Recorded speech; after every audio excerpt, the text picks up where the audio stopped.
We planned for months, organized flights from all over the United States for our trip to Maine and the northeastern United States. And after a long, long wait, we're finally here in Iceland. You'll see the difference now. If we change it, you'll know how. Nothing ever stays the same. Once you let it change.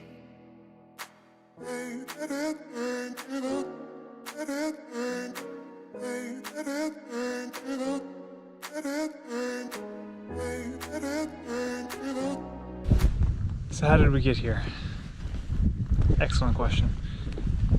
Well, we had our nice trip planned for Maine, and one by one all of our friends ended up having to cancel, so kind of on a whim I said, what about Iceland? They're accepting Americans with vaccination cards, so after a little convincing, Kat agreed, and here we are. That's pretty much the end of that story.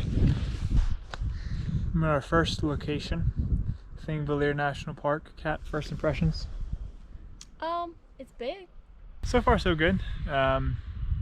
It's a nice intro to things, I think.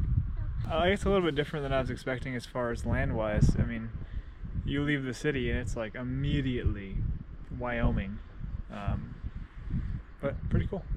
If you change it, you'll know how. Nothing ever stays the same. Won't you let it change.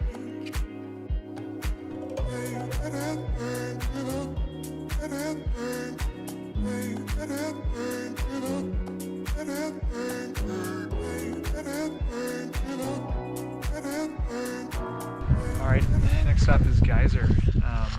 No fancy name, just Geyser. Just Geyser, yeah. I gotta say though, it's way, way better than Old Faithful. I mean, not even close. This was freaking awesome. I think it goes like every 3 to 5 minutes. Every 3 to 5 minutes. Old Faithful's like, maybe this week, maybe not. Yeah, whatever, Old Faithful. This thing's way better. Just the way it bubbles up. I just can't believe that it just exists in this constant flux all day. And you're like 10 feet from it. Oh yeah, I mean, you're right here. It's crazy. We've been awake since 7 a.m. yesterday. It's now 3:30 p.m. today. So we decided we need a nap.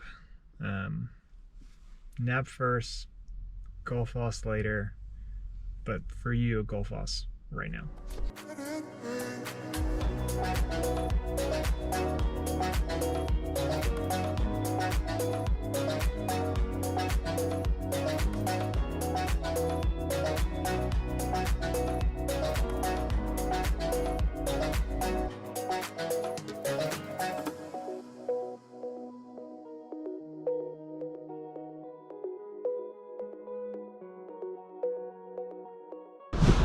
Climbing up from Golfos back there, and I gotta say, I think we both think it was much bigger than we expected it to be.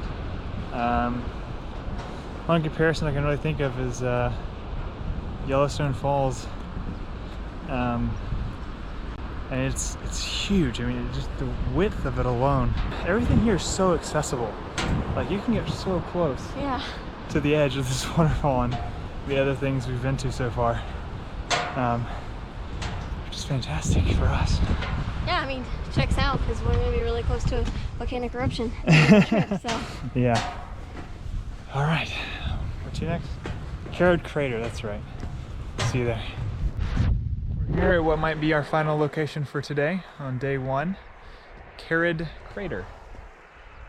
I gotta say, really big, and it's right next to the road. I think that's kind of the thing that I'm learning with everything here is it's all right next to the road, and we were driving in and I was like, I don't think we're gonna find it. Like, there's no way it's right there. And I was wrong again. So, see you at the bottom.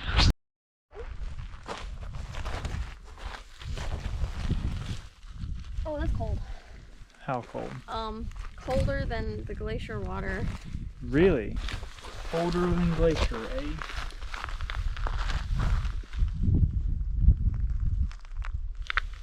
It's pretty cold. I've touched a lot of cold water in my life, though. It's gonna take more than that. All right, I know we said that was the last thing for today, but we found a waterfall that you can go inside of. And it's about 100 feet away from our campsite. So we're gonna check it out. It's like a family tree, part of you and part of me. And if we should separate, go your own way, I won't wait.